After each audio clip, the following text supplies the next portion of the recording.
another LeetCode problem solving video. Today we are cracking LeetCode 150, evaluate reverse polish notation, also known as postfix notation. Now don't let the name intimidate you. In normal math, we write operators between numbers like 2 plus 1. This is called infix. But in reverse polish notation, the operator comes after the number, so 2 plus 1 becomes 2, 1 and plus. The amazing thing about RPM is that it completely eliminates the need for parentheses no matter how complex the equation gets. The computer can evaluate it from left to right without worrying about operators, precedence. Let's first talk about our strategy and approach to solve this, and then we will jump into the code. Before we write the code, let's understand the core logic of how to solve this. Since the operators always comes after the operands it is supposed to modify, we need a way to scan the input from left to right, store the numbers we encounter, and wait until we find an operator. The moment we see an operator like plus, minus, multiply or division, we know it needs to be applied to the two most recent numbers we just saw. Which data structure tracks items where the most recently added item is processed first? It's a stack. A stack operates on a last in first out basis. Our approach will look like this. We will look through the tokens one by one. If we see a number, we convert it from a string to an integer and throw it onto our stack. If we see an operator, we pop the two numbers of the stack, perform the math operation and push the newly calculated result right back onto the stack so it can be used by future operators. By the time we finish reading all the tokens, there will be exactly one number left in our stack, which will be our final answer. Now that the strategy is clear, let's look at how beautifully this translates into C++ code.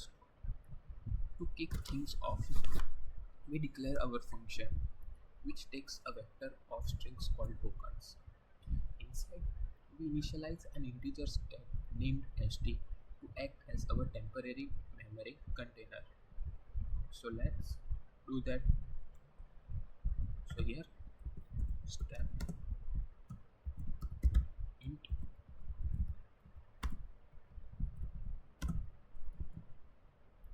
st. Okay.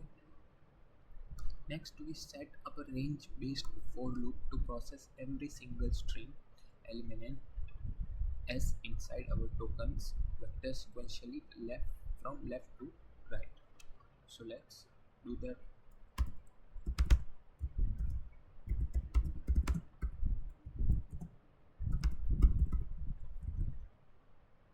Okay. Now inside the loop, we check if the current token is one of the four basic mathematical operators. If it matches a plus, minus, multiply or divide, it means we need to pull out the last two numbers we stored to execute the operation. So here, if s equals plus or s equals minus or s equals multiply or s equals divide. Now pay close attention here because this is where 90% of people makes a mistake in interviews. We extract the absolute top element from our stack, assign it to variable b and pop it. Then we look at the next element, assign it to variable a and pop it as well. Why does the first pop go to b and the second go to a? Because a stack reverses order. For operations like subtraction and division where order matters, a represents the number that appeared first in the array and b represents the number that came second. So the first pop is always your second operand b.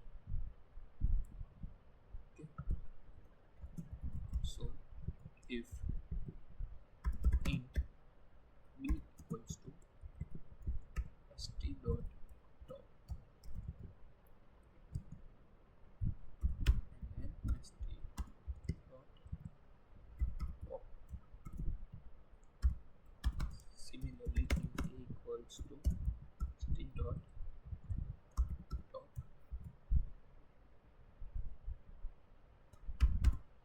and then st dot pop. Now that we have both operands safely isolated, we use a chain of conditional if-else blocks to determine which operator we are currently handling.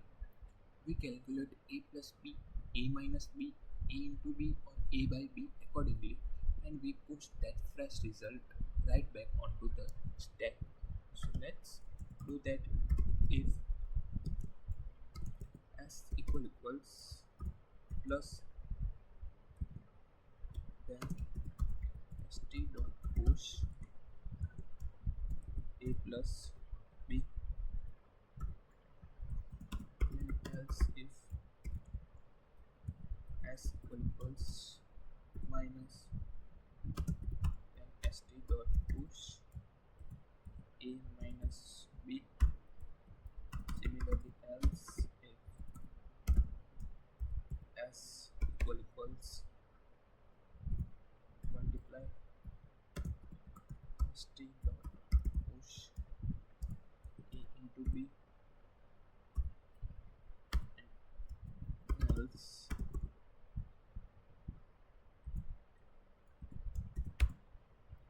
st dot push a by b slash b. Okay, so now, but what if the token isn't an operator? It can be possible that token will not be operator. That means it must be a number. We hit our else block. Since our input token is a string, we use the C++ function utility stoi, which stands for string to integer, to convert that text into a raw integer before pushing it directly onto our stack. So let's do that. So else st dot push stoi of s. Now once our loop finishes iterating through the entire token stream, all calculations will have collapsed down to exactly one final integer sitting at the top of our stack. We simply return st.top and our function is completed. So let's return that. Return st.top. Now let's run it and check whether our solution is working properly with the basic test cases or not. Okay, that's perfectly running. So now let's do a quick try run for understanding the mechanism that is happening behind the code. So now let's tokens be 413.5 slash n plus. Let's take example 2. Our loop starts, the first token is 4. It's a number, so we convert it to an integer and push it to the stack. Now the stack status becomes 4. Next token is 13. It's a number, push it, stack status 413 with 13 on top. Next token is 5, another number, push it, stack status 413.5 with 5 on top. Now the next token is slash, means divide. It's an operator. We pop the top element 5 and assign it to b equals to 5. We pop the next element 13 and assign it to a equals to 13. We calculate a by b, which is 13 by 5 in an integer division, that gives us 2. We push 2 back onto the stack status 4 2. The final token is plus, another operator. We pop the top element 2 and assign it to b. B equals to 2. We pop the next element 4 and assign it to a. A equals to 4. We calculate a plus b, which is 4 plus 2 equals to 6. We push 6 back onto the stack. Stack status is now 6. The loop ends because we ran out of tokens. The function returns st.top, which evaluates to 6. That matches our expected answer perfectly, as you can see here. Okay, now let's submit the code and check whether it is passing all the other test cases or not. Okay, so it's perfectly passing all the test cases. Now let's quickly check the complexity. So the time complexity will loop through each token exactly once, and every stack operation, pushing and popping, takes constant order of 1 time. This gives us a highly optimal time complexity of order of n, where n is the number of tokens in our input vector, and the space complexity. Now let's take in the worst case scenario, like passing all numbers first, followed by all operators. Our stack will hold up to roughly half of the total tokens at once.